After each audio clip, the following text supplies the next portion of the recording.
Okay, all right, we are ready. All right, guys. So this is what we are going to finalize our unit 3 with heat engine. All right, that's the key.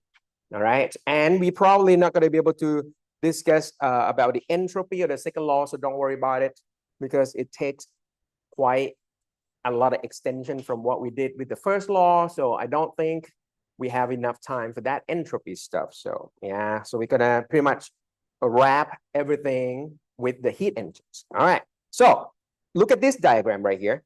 And this is pretty much what we try to connect between what we learned between heat work and all about temperature to the real engine.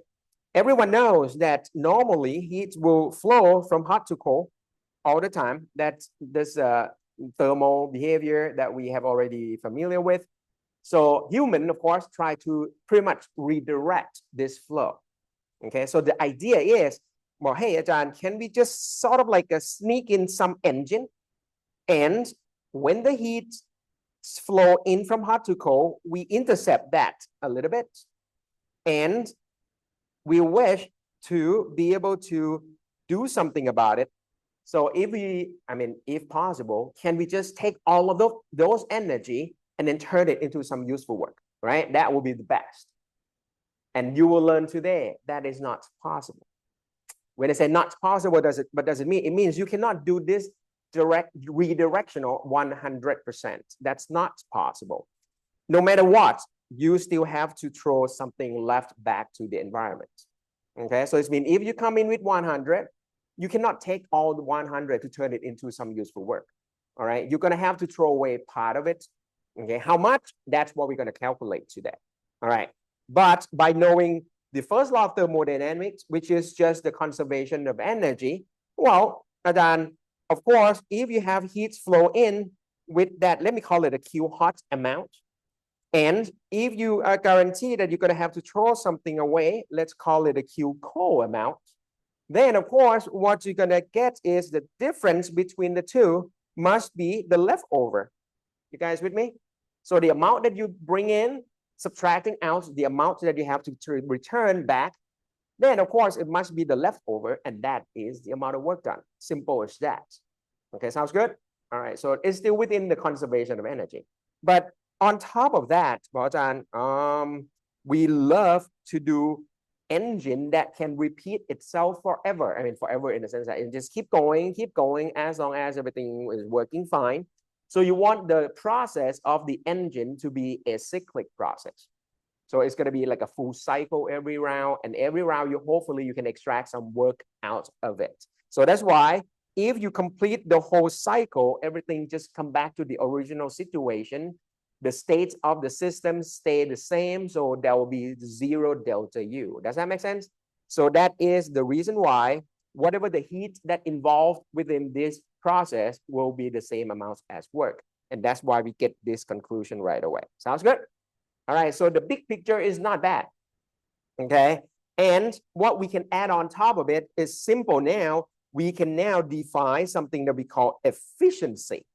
All right, so what we can do right now is we can do the efficiency by just simply, all right, everyone kind of know efficiency.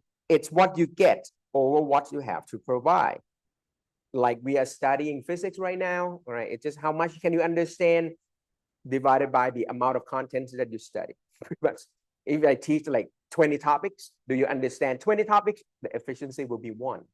If 20 topics, you understand 0, so that will be a 0 efficiency. Sounds like a good plan there. So it's just what you get over what you have to supply. That's the whole concept of efficiency, okay? All right, you can speak of this as just a pure number, or you can multiply by 100 to make it into a percentage. That is fine too. You can multiply by 100 and make it a percent. All right, and the good things about what we briefly mentioned, well, the diesel engine that probably the trucks are using diesel engine, you only have efficiency of 35 to 40%. So that means every time that, your car is running, you throw away more than half back to the environment. So yeah, when your car engine is super hot, that's where things get pretty much like thrown back to the environment. All right, guys. So let's warm things up briefly. just to get a concept of efficiency. If you have a gas engine and you burn 0.2 gram of fuel and you gain or you get 2,000 joules of work, and the information is given is you get the combustion energy, the heat of combustion that you get is 5 times 10 to the fourth joule per gram. So that, look at the unit, that's good.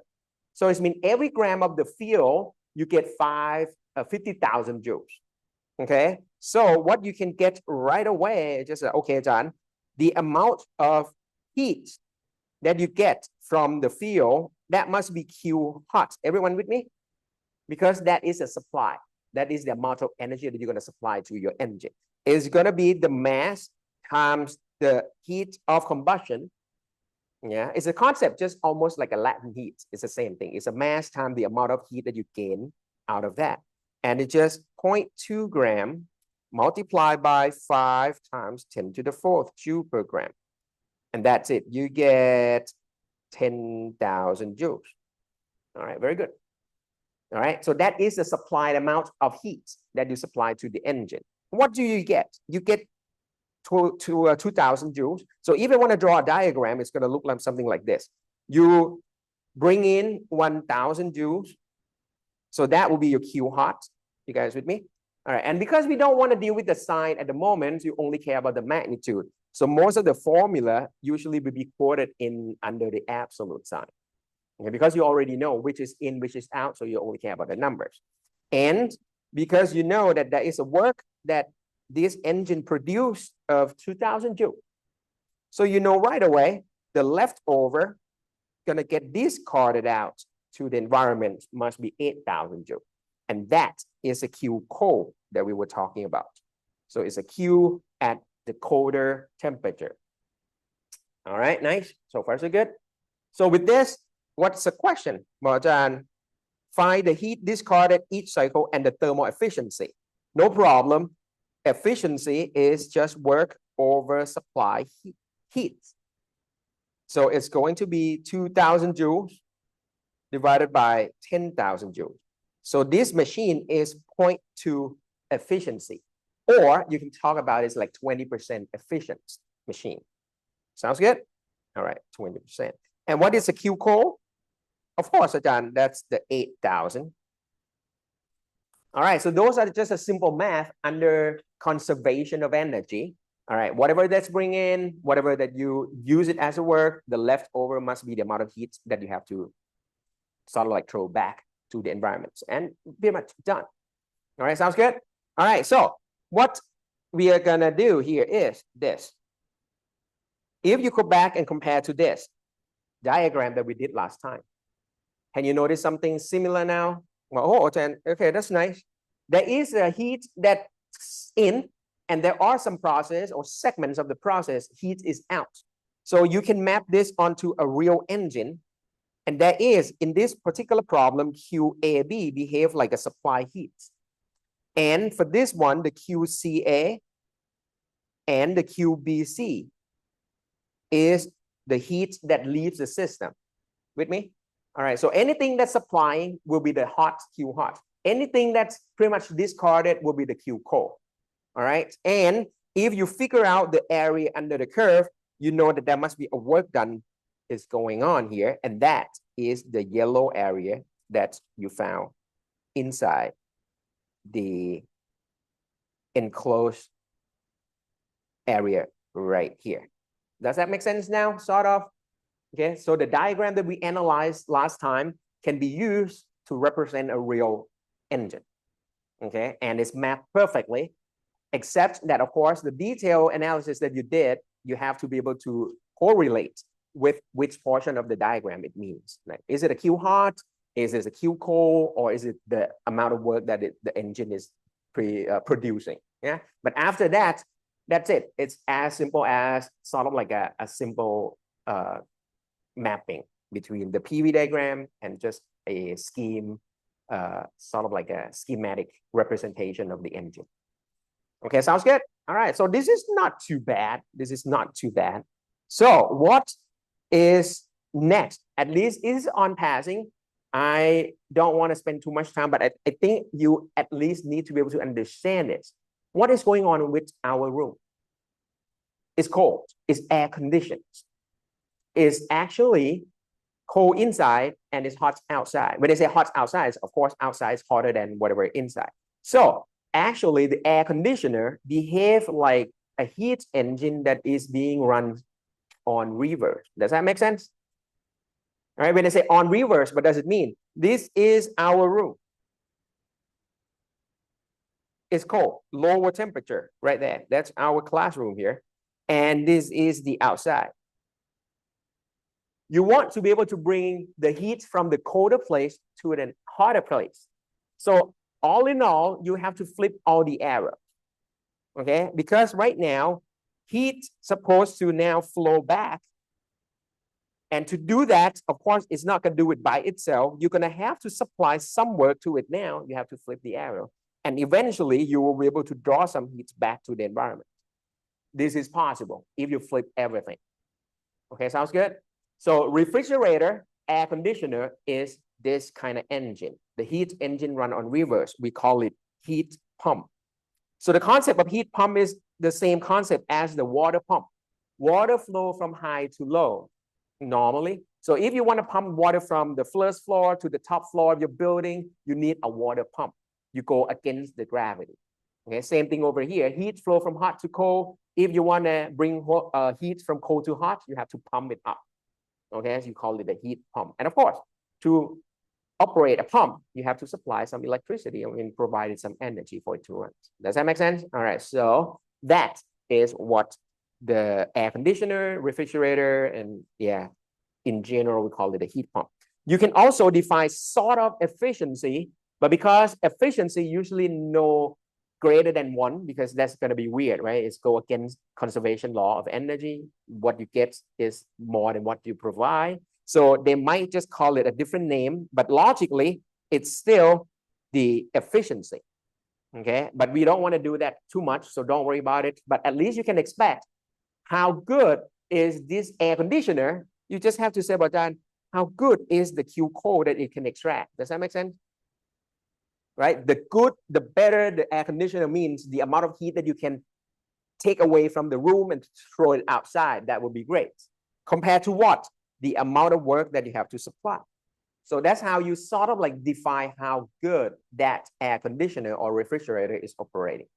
Okay, so the concept stay the same, is what you try to get over what you have to supply. See, it's the same concept as efficiency everywhere, but just a matter of we reserve the word efficiency to be running between 0 and 1. This number can go beyond 1, like you can do a lot bigger. Yeah. All right, but of course, in our exam, we're gonna stick with the heat engine. We're not gonna try to do the reverse stuff, so don't worry about this one too much. Okay, guys, before we move on to our exercises, there are one more thing, and this thing is turned out to be very important somehow. And actually, this gives you a connection to the second law of thermodynamics, even though we are not doing that, but at least you get a sense of what is happening right here. All right, guys, this process. So take a look at this one. So imagine that you have a container completely sealed. Okay, when you completely seal this thing, so that means you do not allow any heat to flow in or out. So heat is out of the picture. Okay, all right. So when heat is out of picture, and look at the container, it's not expandable or collapsible. It's fixed in volume. So there's no way that you're going to do any work with this container. Impossible. There's no cylinder. There's not a movable piston. Nothing. All right, there's nothing there. So that means it's a guarantee that, of course, the delta U must be 0 from the first law of thermodynamics. Sounds good? And that is a guarantee that the temperature must not change, or T is a constant. Oh, all right. I hope now you get an idea. This is a quick application of the first law of thermodynamics. See, very nice. Okay.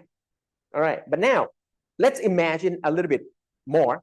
Let's assume that initially the gas is being confined in the bottom half of the container by maybe a membrane, something, just separate the top part and the bottom part of the container. All right. So the upper half is a vacuum. The lower half is gas. And think about this. Suddenly, membrane just breaks. Maybe it's expired, or it's just broken, or it's get ripped and everything. And then that's it. Gas just fill up the whole space. Okay, so now you end up with the figure on the right. From equation of states, you know, if the volume of the gas expands to twice as much, the pressure will drop in half. No big deal, right? It's just gas. I mean, it expands, pressure lower, temperature stays the same, no heat, no work, nothing. So first law of thermodynamics say going from left to right, it doesn't matter. That makes sense. But asking yourself, is it possible for this thing to go backward? Yes or no? You guys say, of course, Ajahn, that's impossible, right? I mean, you can imagine like there's no way that all those like million of molecules will just by accident, hey, let's meet below the, and let's meet at the bottom half of the container. No way, right? No way. So it means the first law of thermodynamics has some limitation. The first law just say left equal to right, conservation of energy, but it cannot say the direction of change. Because this process right here, we call it irreversible. All right, just the same thing as when you open up a new deck of cards. When you bought one, you guys play cards, right? And if you shuffle them, you will notice that you never get that deck of cards to be in order ever again. You can keep shuffle for the rest of your life. I don't think you can get it back. The probability of getting back is very slim, super small. You can shuffle every morning and take and check it. No, tomorrow try it again. You do it until the day you die. It's never going to go back again. It's an irreversible process. Yeah. All right. Same thing with we are getting old. Your cells, your whatever things get disintegrated over time. Okay? It's get harder to fix. And then eventually we're going to have to disappear and then bye-bye. You know, merge to the universe and other stuff. So it's irreversible. Or maybe in the beginning of the semester, maybe your study table is clean. Yeah, it's a new semester. Okay, so we're gonna start fresh. Everything is good. So you put everything in order, your pen, pencil, books, and everything, iPad. After a while, things get scattered. You lost something, this thing is, get dirty, you knock here. It's irreversible. I mean, of course, it's reversible, but you have to do something with it, but it's not going to reverse by itself. That's what it means by irreversible. So, unfortunately, guys, every process in this world is an irreversible process. So, too bad. That is kind of bad. So, what I'm saying over here is what we have been studying is sort of like in theory, just like this. But what you have done so far, you have a cyclic process, you have like a PV diagram, you can go forward, you can return backward, everything seems to be reversible. Yeah, of course, because we do it in theory, like this. In your imagination, maybe, if you want to expand something, you have to do it slowly. Like you have a grain of sand, you pick up the grain one by one, and it expands slowly. And if you change your mind, you bring the sand back, it's compressed down slowly. So if you do things super duper slowly, then it might, in theory, reversible. But if you talk about the real world processes, no, it's irreversible. So how bad is the irreversibility? This is two scenarios that I want to ask you to take a look at quickly, guys. All right, this is non-technical stuff. You can just listen to me and just, be cool with it. Don't worry about it. So over here, you have box at 70 degrees Celsius. You bring in ice, put it in there, ice will definitely melt. And we did this kind of problem before. You can figure out what is the final temperature, right? So the box will cool down, the ice melts and warm up. Maybe you end up at 40-degree mixture of the two. I mean, the end result and everything. This is irreversible. The heat that you did in the calculation involved in this process, we call it an irreversible heat. This heat is going to get used to do this whole process thing and never come back. Gone. But now look at this process instead. Well, Ajahn, what if the metal box is at the same temperature as the ice? Because the ice is just like a million molecules of water. You cannot control all those molecules, at the same time. So there might be something get kind of like change phase into liquid. Some might stay in the solid phase or blah, blah, blah. Who knows? But everything stays at 0 degrees Celsius. So if there were to have any melting process, that melting process still seems like a reversible process. Does that make sense? Because, I mean, it's a statistical process. Some will get melted, some will solidify back. I mean, it just makes sense. So the heat that involved within this process, we can consider this to be a reversible heat. Why do you have to talk about reversible and non-reversible heats? Because heat that is irreversible is not good for the efficiency. This is bad for efficiency, right? Efficiency, we define as the supply heat, subtract out the heat that get discarded out. When I say discarded heat, that means the more of the irreversible heats, the worse that efficiency is going to get. Does that make sense? All right, anytime that heat is still pretty much sort of like running around in your system, we can consider them as still useful. You're not losing it just yet. So that's why, by knowing this, Ajahn, if you want to do a heat transfer, because I mean, it's a heat engine, you need to transfer heat no matter what. We're going to do it with an isothermal process. Okay, all right, because, all right, if you do it at a constant temperature, the heat is just a useful heat. It's still like, it's the best heat that you can have. It's a reversible heat. However, because you cannot avoid changing the temperature, your engine must run between at least 2 temperature points. So you have to change the temperature somewhat, somewhere, somehow. So if you want to do this, we want to minimize the heat during this process. So you pick adiabatic process. Sounds good? All right. So that means, Ajahn, if I combine these 2 types of processes, what I'm getting is going to be the best engine in the universe. Wow. That's it, guys. This is it. We get this engine from the irreversibility of a process.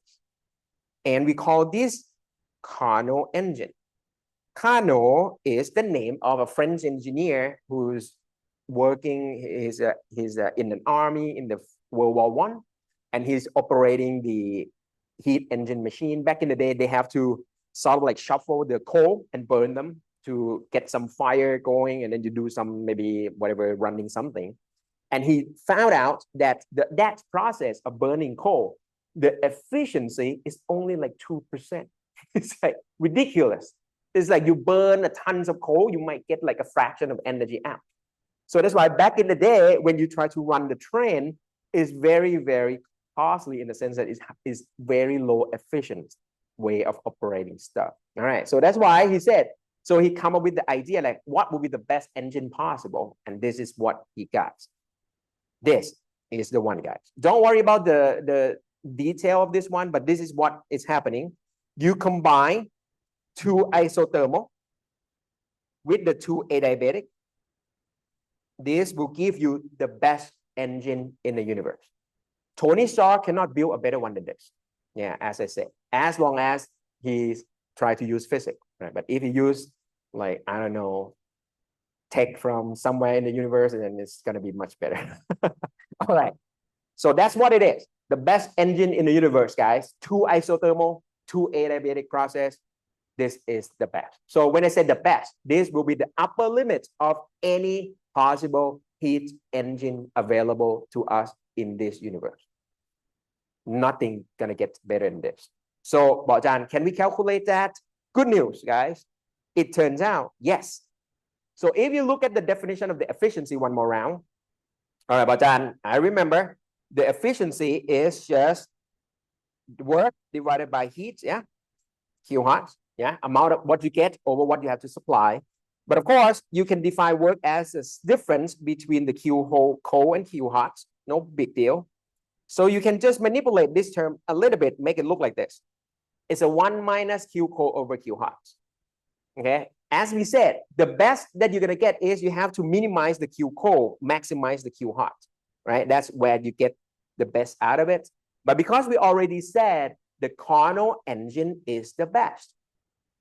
Good news. This ratio right here for Carnot engine is the same as the ratio of temperature that the engine is operating. Wow. This is the grand conclusion of our course. So everything come back down to the temperature again. So we started this module with temperature. We agree that now temperature is nothing more than just the energy of the system. Yeah, it tells you the level of energy of the system. But not only that, back here, the temperature is the parameter or the quantities that eventually determine what you can do at its maximum possibility for our universe. That's crazy. Okay, so that's why we said our universe has some structure somehow. Someone designed this universe. I don't know. Yeah, the physics is the engine behind. We have math as a language. Who knows? We'll see. I don't know when we're going to see it, maybe a couple million years, but who knows? All right, that's what it is. So that means just for Carnot engine, so that's why we put the subscript C here just to emphasize that this is for the best engine possible. You can turn the ratio of the heat discarded over the Q hot by the ratio of the temperature. Okay, cool?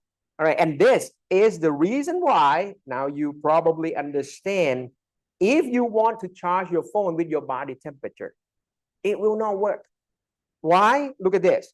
Let me calculate the Carnot efficiency that has to do with the engine running between your body temperature and the room temperature, shall we? Yeah. So let's do that. 1 minus T of your body divided by T of the room. Yeah, that's operating temperature is this. Your body may be 37 degrees Celsius, so I'll turn it into Kelvin. It's about 310, let's say, 310 Kelvin. The room is a little bit colder, 25 degree, maybe it's 300, let's say. And if you work on this one, you only get like 3% or something. Yeah. So even the best engine in the universe can give you only like a 3% efficiency without talking about resistance, talking about friction, talking about the converting factor, the loss in, I don't know, there's so many things going on. So that's why not working. Okay, so this is not working. The key is you need a lot of temperature difference for you to be able to do something useful with the engine. And this is hopefully now you understand why you have to burn your gas in your car. Because once you combust the gas, boom, the gas goes 6,000 Kelvin. So at least that amount of heat, then hopefully you can do something and that's how you turn the wheel and everything. Yeah. But with just your body temperature, no way. Or even you want to use like, Ajahn, can we do like a surface temperature difference and the deep down below the ocean floor? Not going to work, right? Because the temperature difference is just, yeah, room temperature and maybe zero degrees Celsius. The efficiency is around 4%. Nothing is going to work. Okay, sounds cool? All right, so this is the reason why no way that you're going to get something useful out of this. That's not good enough. All right, guys, so this is something that we can add on top. But the good news about this one is it doesn't give you a lot of workload on top of the first law of thermodynamics. You just learn a little bit more. What I have been sort of like describing so far was just to add like a top up about the reversibility of a process and the best engine possible. But other than that, you still rely on the first law of thermodynamics for your analysis anyway. Sounds good? All right, so let's do a quick sort of like a summary here. So if you try to, all right, don't worry about this one. This one is be kept for like engineer or physicists that they do this kind of analysis for an engine. But what we can conclude is if whatever diagram is not the Carnot cycle, you're never going to get efficiencies as high as this cycle ever. That's it. All right. So you can try that with this engine. This is representing a gasoline engine. It's good, but it's not as good as Carnot engine. We can do all sorts of calculation to prove this, but that's what we have so far. All right, guys. So let's warm up a little bit, and then let's see what Carnot efficiency allow us to do. If you have 3 engines and they are operating between reservoirs separated by 300K, but these 300K are at this different range. Engine A between 1,000 and 700, all the way to engine C is a 600 to 300. Rank the engines in the order of possible efficiency highest to lowest. When they talk about the highest possible, you think of Carnot all the time. So it's just efficiency of the Carnot engine is 1 minus T cold over T hot. Everyone good? All right, this is the best that you can ever gonna be able to achieve. All right, so what you have here is for engine A, efficiency is gonna be 1 minus 700 over 1000. And you just keep doing this. There's just the same formula anyway. But now you start to see a trend coming out of this. You see this? So it turns out, actually, Ajahn, it's probably be the best if you run the T code at 0K, right? If the T code is 0, you get efficiency of 1. Perfect machine. But we already said 0 Kelvin is unreachable temperature. So the lowest possible will give you the highest possible efficiency. So that's why engine C will be the highest efficiency because it's operating as close to the 0 Kelvin as possible, right? It's 300K relative to the other two. But you can do it numerically if you want to. So it's no big deal. You can just keep doing this. There, you can see the trend. All right, you go from the engine A, which has the lowest efficiency, all the way to engine C is about 0.5. All right, so the closer that you're gonna get to the 0K, the better the engine will be. All right. Very nice. Okay, so not bad. This is not bad. All right, you can work on in between as well. 5/8. What is that?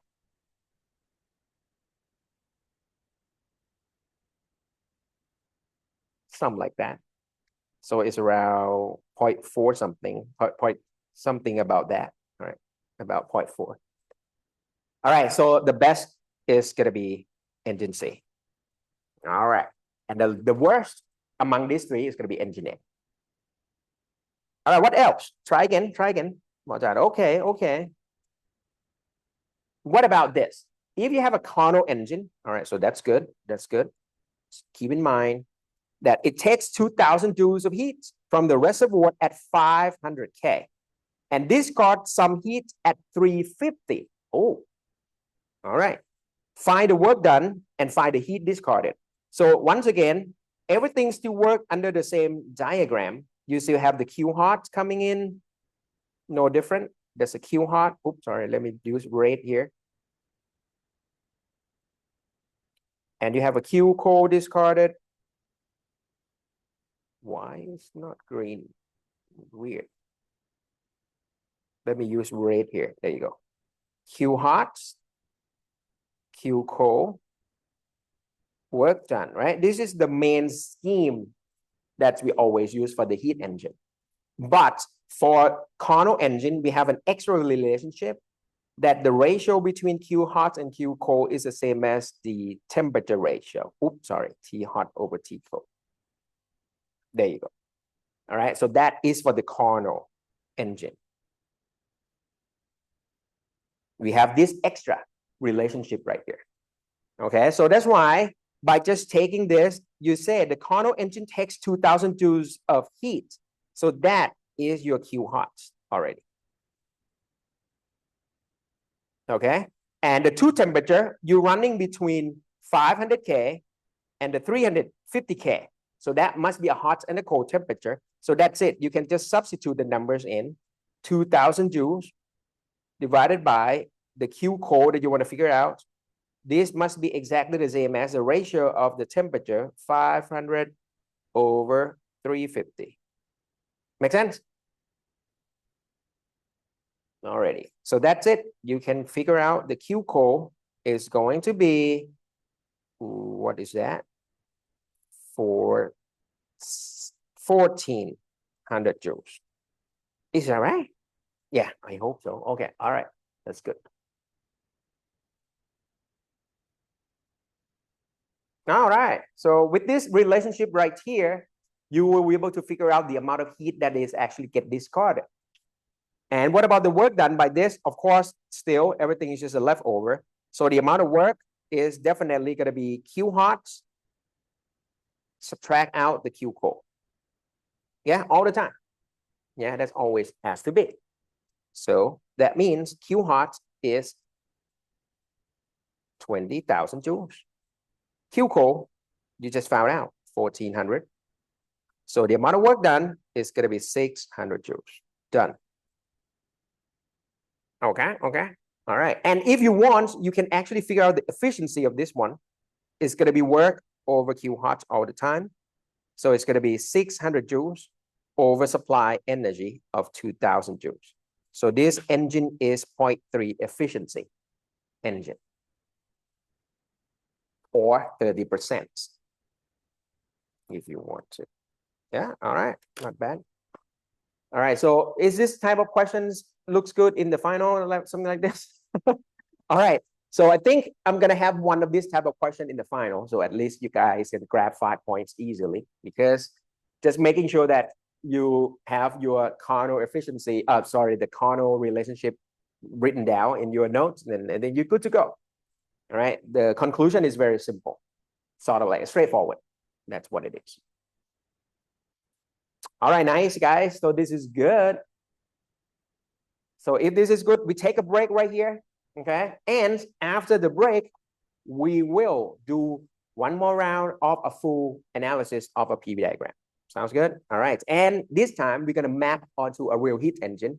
And now we can answer things about efficiency, things about what is the best engine in the universe that's comparing to the real engine in our analysis, on and on and on. Okay. All right, guys, take a break right here. We'll come back with big exercise. Around. Okay.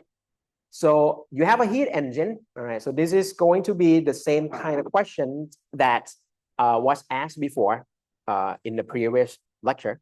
But now you will see that there are a couple more questions that are going to get asked. A heat engine operates using the cycle shown.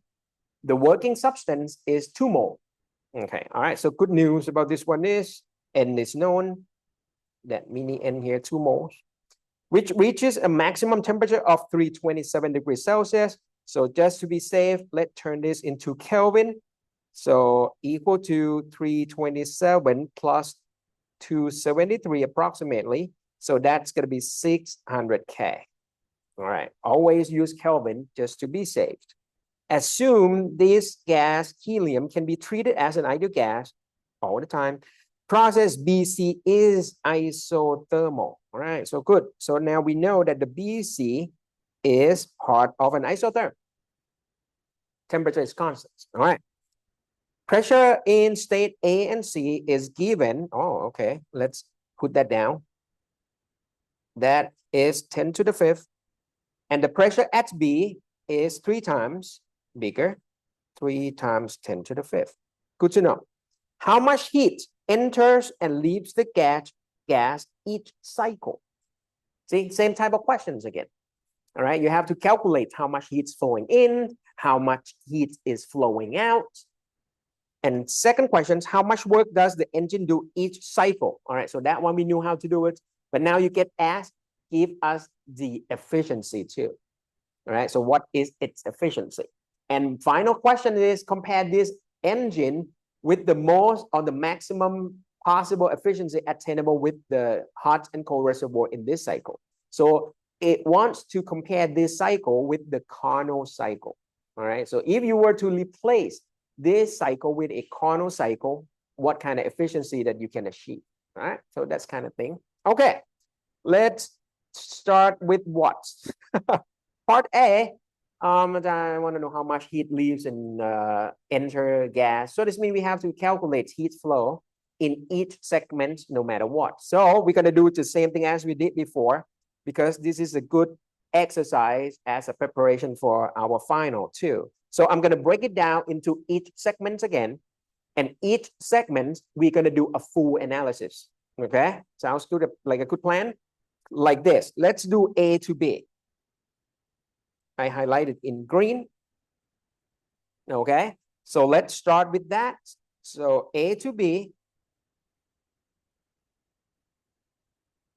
The good news is a vertical line the work done during this process is going to be gone for sure. All right, once this is gone, first law of thermodynamics will tells you that the heat is going to be the same as a delta U. Everyone good? Because W disappears. Okay, and not only that, we know how to calculate U. It's just going to be 3/2 nRT at B minus 3/2 nRT at A. Don't forget, change is always final minus initial all the time, right? Get the order of subtraction proper to make sure that you get the right sign in the end. All right, Bajan, wait a second. Do we know temperature? Well, yeah, I think we know. But then, Bajan, you only know the temperature of B and C. You don't know the temperature at point A. But it's not big of a deal because you know, all right, I can draw another isotherm that passing point A along with it.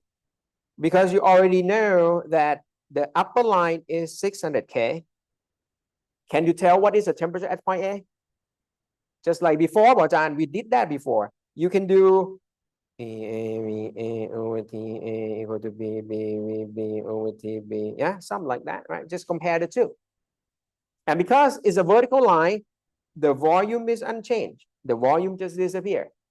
And because you know pressure at B is 3 times the pressure at A, the temperature must be 3 times as well. Yeah, the ratio has to be the same. So you know right away, the bottom isotherm must be 200 K. Nice. All right, so with the known temperature, so you can just keep going with your calculation, keep going. 3/2, N is 2, or you can just leave it as R, that is okay, right? Because you don't want to punch your calculator every turn of the calculation. The temperature at B, actually the 3/2 and R is just a common factor, so I'm just going to pull them out. And you just have to subtract temperature B with the temperature at A. So it's going to be 600 K minus 200 K. Nice. All right, 2 cancel for 1200 R. That is your work, and that will be your heat as well. Everyone with me? So AB, you get the work, you get the heat, you get the delta U. See? Complete. So that is the first law of thermodynamics. You only need these 3 quantities. All right. And once you know it, you know better now, John. I can notice that Q is positive. And you can double check your work. Jumping from A to B, you're going from a lower isotherm to a higher isotherm. Your temperature is rising. Your delta U must be positive, because your result is good. When your delta U is positive, heat is also positive. So that means during this process, heat's flowing in. I can even draw this, bam, right there. QAB is in. Got it? Right? So now you get a sense of what is about to happen every time you have to deal with a PV diagram that is representing a heat engine. I will just keep doing this. But usually the question asking about heat always requires you to do the full calculation anyway. All right, want to try again? All right, get going. What about going from B to C? All right, so let me highlight in blue.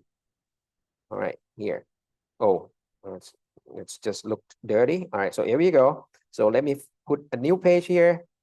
That is B to C. Here we go. All right, so going from B to C.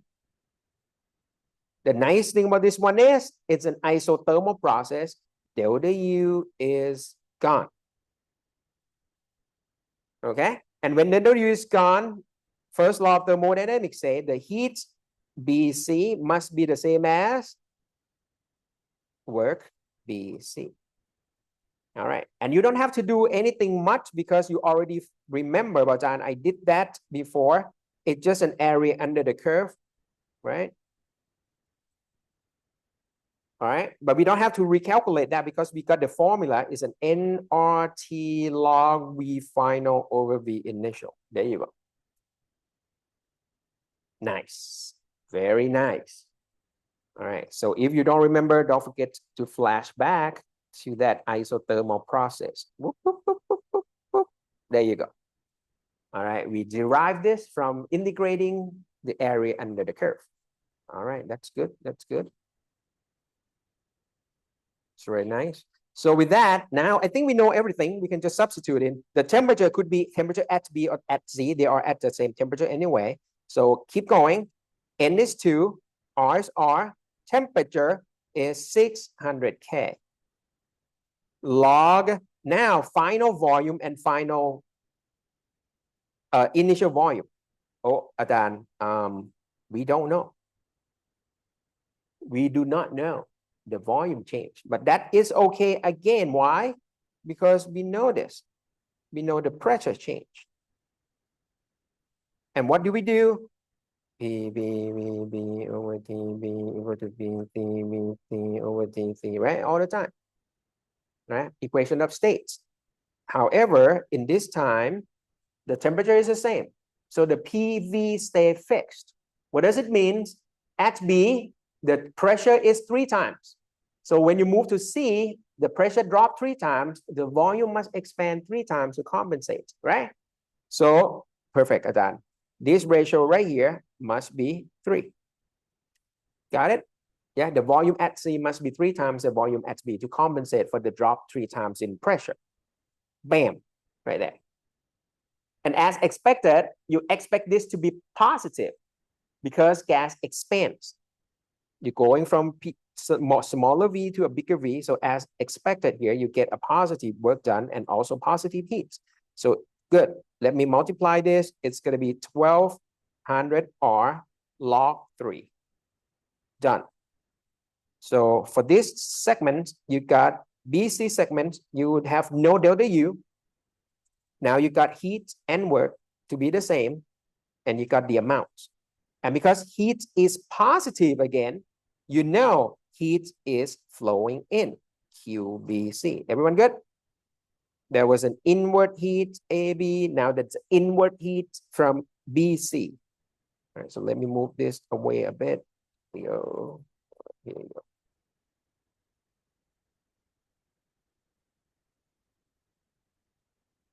All right, very nice.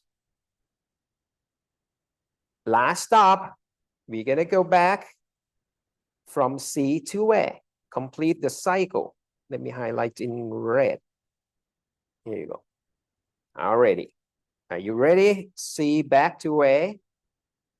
Now, because now it's an isobaric process, it's a constant pressure, it seems like we have to do everything. We did that, but that's okay. Let's attack the easiest one. The work is just a rectangle area. Work C to A is P delta V, yeah?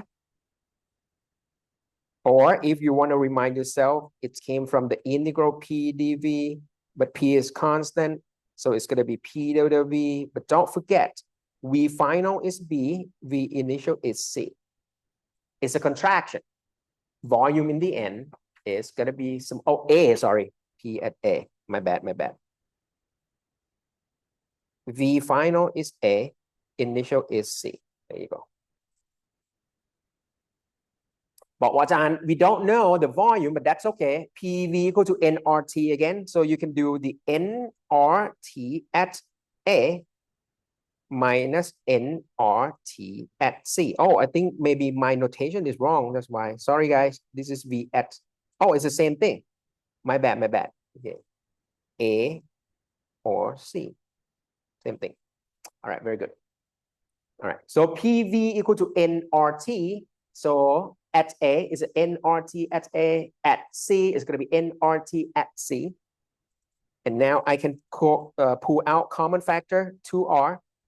Subtracting the temperature difference is a 200 minus 600 Kelvin. Nice. We know everything already. So in the end, as expected, you're going to get a negative numbers out because it's a contraction.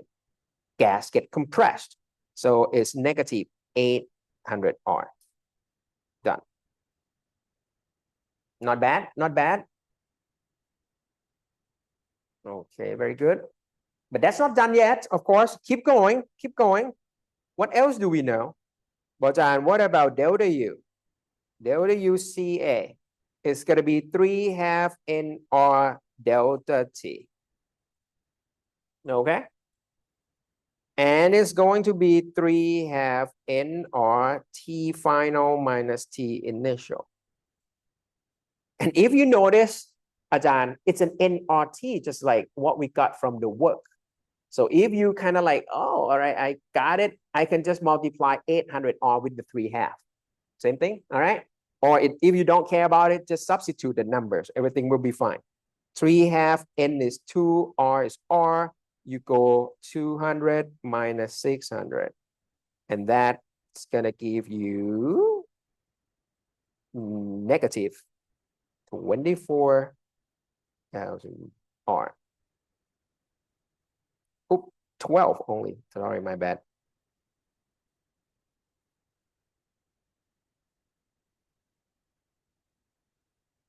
There you go. Oh, 12,000. Sorry. Too much. There you go. Am I right? So 400, 1200 R. But is negative, guys. Very good.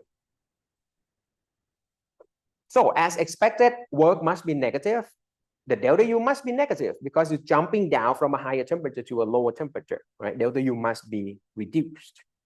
And finally, heat will be simple now because it's going to be simply delta U minus W, yeah, oh, plus W. There you go. All right. Heat is simply the sum of the other two. So you just add those two together, negative 2,000 R. All right. And because it's a negative heat, so what does it mean? In this process, heats flow out. There you go. Wow. That is pretty much complete all of the analysis from the first law of thermodynamics. That's usually what you get.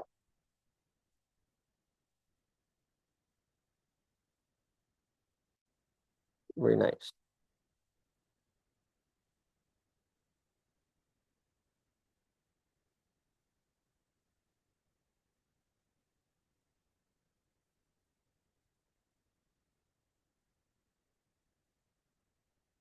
Very good, very good. Okay, so with this, then you can answer the question of where is the heat flow in, where is the heat flow out. So your job is done. Yeah, sounds good. So Ajahn, yeah, heat flow in is a QAB, BC, heat flow out is a heat CA. Done. All right, part A is good. Now what about part B? How much work does the engine do? And what is its efficiency? Now we have a lot of freedom to calculate part B. Why? Because look at this. You want to know the work. What you can do is work for the whole cycle is going to be the area enclosed. Everyone good? All right.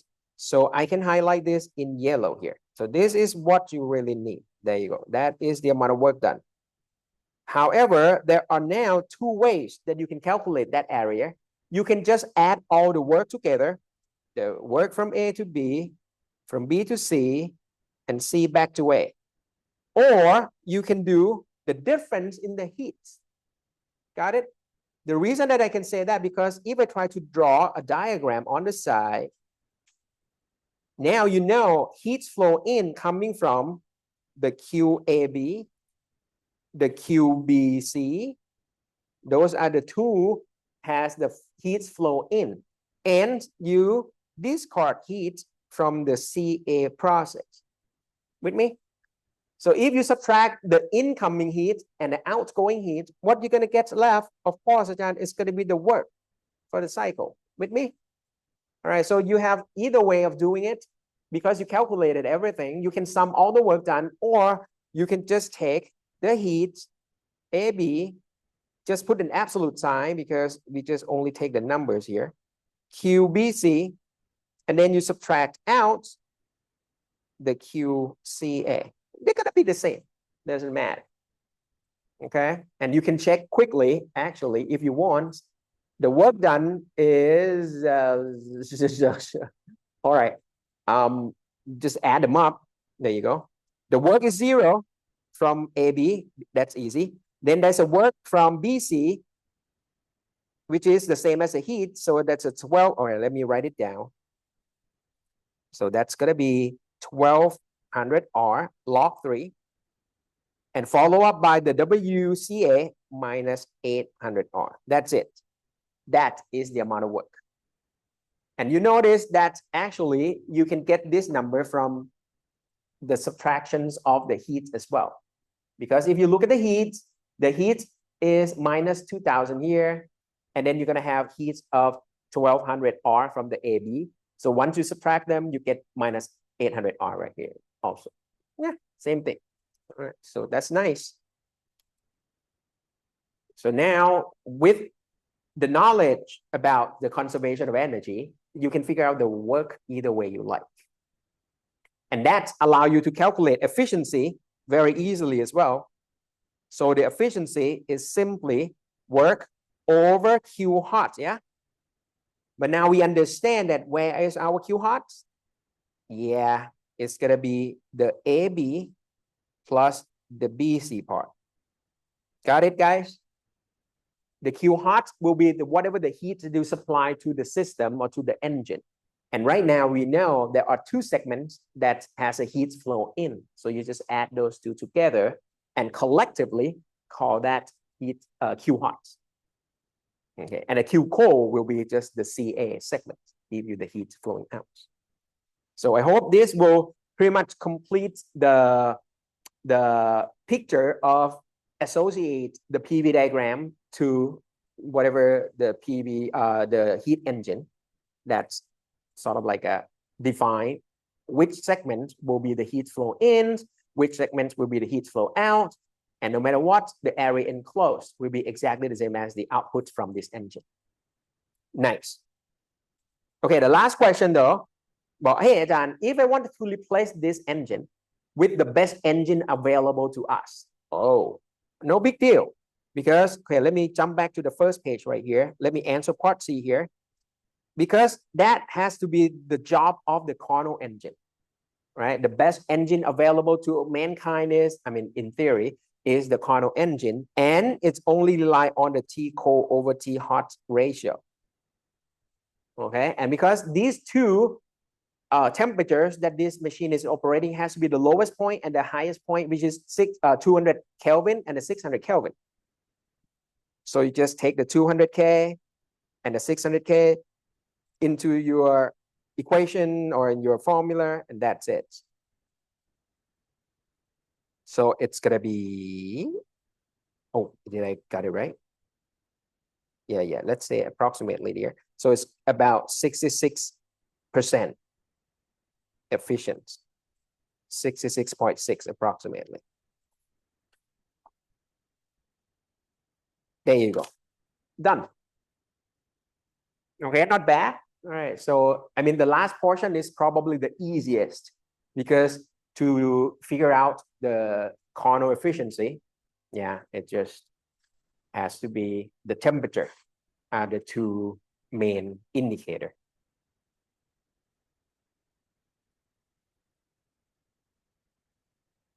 Very nice.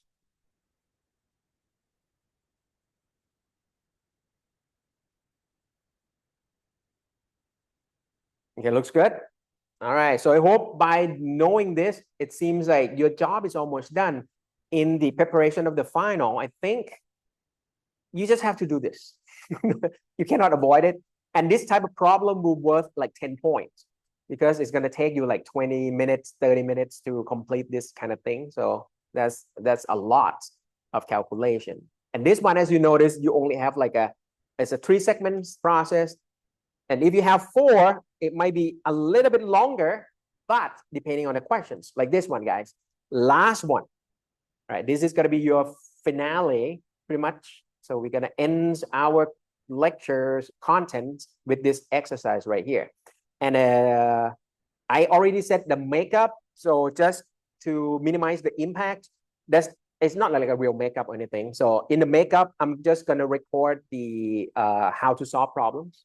Okay, so if you catch up, at least you know how to do extra problems there. So I will pick some exercises and then I'll do the detailed solution on the video and then I'll post it for you. Okay. However, if you want to come in person, that makeup happens on Saturday. which is kind of long weekend. You guys probably disappear already. But anyway, if you're around, I will post the room. I think I don't remember, it's 34 something. But if you want to, you can stop by in the morning, Saturday morning. All right, in case you have questions too. But I'm still wondering, you guys still not studying physics anyway. So that's later. All right, but anyway, so you don't have to worry about the contents anymore. The contents in our final exam done here. Okay, so it's done at the corner engine. Okay, so this is going to be our final exercise to showcase what's happening here. What is the thermal efficiency of an engine that operates by taking n moles of monatomic ideal gas through a cycle shown in the figure? All right, so if the question only care about the efficiency, they are not asking like, hey, what is the heat flow in? What is the delta U here? What is the work done there? On and on and on. So what you can do is this. In general, you know firsthand that area enclosed definitely going to give us the W, right? At least that first thing that you should be able to calculate right away. So let's attack that one for now. Work is enclosed area, and that is simple. It's just the width times the height. The width is P naught. The height is P naught. The width is V naught. So your job is already 50% done. You know how much work is being produced each cycle. That's good. Okay, that's one's nice. Now the only thing left is, all right, for you to be able to calculate the efficiency, you want the work divided by Q hot. So now you want whatever heat that enters, right? That is pretty much the Q hot. You want to figure out how much heat is entering your engine. So let's do some analysis. Let's do 1, 2. All right. So from 1 to 2, this is quick because W12 is 0. It's a vertical line, no work done. So heat 12 must be the same as a delta U12. And the delta U12 is 3/2 NR T2 minus T1. Don't forget the order of subtraction, final minus initial. But then, because we don't know the temperature, but we know everything about pressure and volume, I'm going to turn this into PV equal to nRT. So it's going to be 3/2 P1V1 of 2, sorry, P2V2 minus P1V1. Yeah, why not? Okay, and then all I need to do is just subtracting the numbers. P2V2 is 2P naught V naught, 2P naught V naught. P1V1 is 1P naught, 1 V naught. There you go. So with this, it's total of, it's a positive. It's a 3/2 P naught V naught. There you go. So this is good. You know exactly how much heat is flowing during this process, and it's positive, so it means heat flow in Q12. Everyone good? All right. When you do this for many, many times, you start to get a feeling of the direction of the heat flow a little bit. So you know it has to be inward heat because, it's a constant volume process. You pretty much increase the temperature. How? You have to supply some heat to it. So that's what it is. But then keep going. All right, you don't have to do the analysis like me. That's okay. Just keep doing it. So next, 2, 3. Well, then eventually you're gonna do like all of the detailed analysis anyway. But no. Wait for it. Let's do 2, 3 first. All right, with the 2, 3, the work done is gonna be area under the curve, right? That is a rectangle, the big one here. Yeah, that's a 2, 3. Okay, that's gonna be the width times the height. The height is now 2P naught. Okay, P delta V. There you go. Okay, let me put like a P2 here. And that is gonna be P naught and V naught. 2, sorry. There you go. All right. So with the big blue rectangle, it's gonna be the height of 2P naught the width of V naught positive. So it's like a positive 2 P naught V naught. Okay, all right, good. What else? Delta U. Delta U 3 to 3. 3 half NR T final minus T initial again. Now we start to get sick of this. And then is just 3 half P3V3 minus P2V2. Again, we don't know the temperature. We can turn nRT into PV. Substituting everything is gonna be, it's just like, whatever it's at. 4 P naught V naught minus at 0.2, 2 P naught V naught. There you go. You just take the pressure, multiply by the volume, and then you do the subtraction between point number 3 and point number 2. You get the difference in PV. And that is it. It's 3 P naught V naught. Looks good. And then heat, follow up the last is just the sum of delta U and W. And that's give you 5 P naught V naught. Positive again. So what does it mean? It means during this process, heat actually flow in. So let me erase this portion here. There you go. So heat flow in. Q23. Nice. Good. And of course, Bojan, are you going to keep going for 3, 4, and 4, 1 more? No, you don't have to anymore. Why? Look at this. 1, 2 goes up, heat flow in. If you do 3, 4, heat's going to flow out. Can you notice that? Right? It's going to reverse everything that you did from 1, 2. Okay? So even though I don't know what it is, I know heat will flow out from 3 to 4. Same thing. On top, 2, 3, heat flow in. 4, 1 is just a reverse of the stuff. Heat will flow out from 4 to 1. So that's why I stop here. I don't need to do the other two segments. Why? Because I know our Q hot is just these two dudes right here. With me? That's our Q hot right here. Heat enters. That's all we need. So that's it, guys. Your job is pretty much done here. So let me move this up a bit so I have some space to draw. There you go. All right. So efficiency of this engine is work divided by Q hot.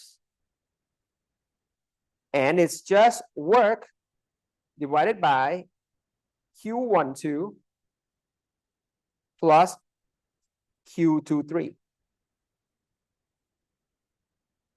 That's it. The job is done.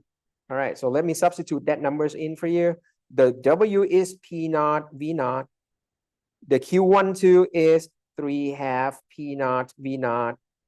The Q23 is 5 P naught V naught. That's it. What is that? 13, 2 over 13. There you go. That is your efficiency of this engine. Isn't that nice? I mean, it's not nice, but it's long, but it's doable.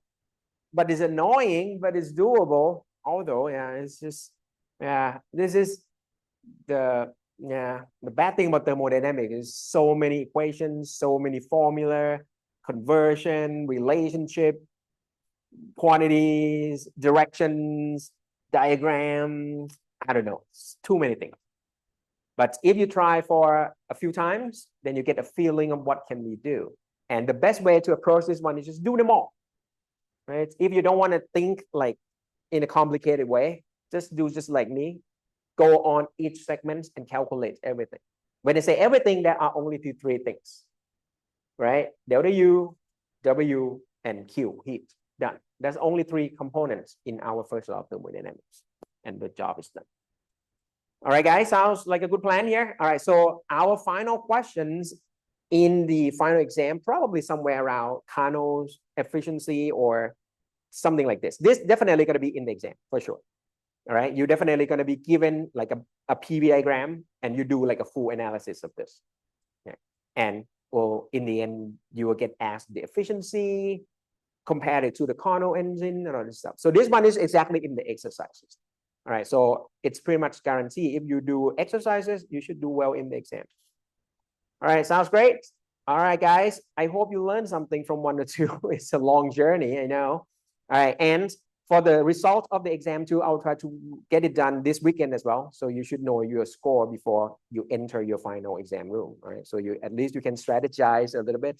Yeah, I try to work on it. Only gone through like 8 of you guys, and yesterday I couldn't do anything. It's just like rest all day all night. So all right, so I'll get the results out as soon as possible. All right, but expecting I think within this weekend should be done. And if you guys can stop by on Saturday, then I'll see you then on Saturday. If not, good luck in the exam, and then we'll see you around the campus. Yeah. All right, guys. Thank you. That's it. It's done for the course. Woohoo!